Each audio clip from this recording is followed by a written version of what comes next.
Happy Monday, everyone. I'm at the Tesoro job. And check this out. Another beautiful pool. We just plugged the salt cell in today. I drew this one myself. I think I drew this one, didn't I? Yes. Yep. I drew this one, and I tell you, this thing came out beautiful. You can't really see, but the French gray, the water's real teal. We got, if you can see right here behind me, all the beautiful silver Sam, all the shellac. We still got to do an acid bath, and this thing is going to be completely done. Got a beautiful spa, got a sun shelf back in the back, got a nice gas fire pit.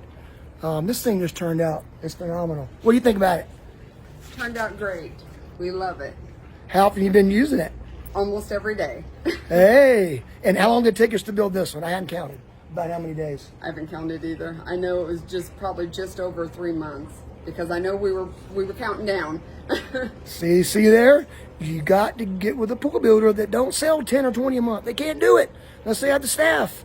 You gotta look at it and massage it and think about it. Don't rush into a decision. I don't think we rushed, did we? No. No, we thought about it. We thought about it. Not very long, but we thought about it. We were ready. But it turned out great. Look at this outdoor kitchen. We got to show you this. Look at this. Got a teppanyaki flat grill. We got a 32-inch grill. Got some doors and drawers in the fridge. Beautiful granite. I love it. I wish I could see it from the other side. I don't even know how to work this phone to push the other side, but nice little bar top. Got the same salt and pepper granite that we got at the compound. Y'all have a blessed day. We'll see you soon. And keep watching and stay tuned. Y'all have a blessed day. See ya.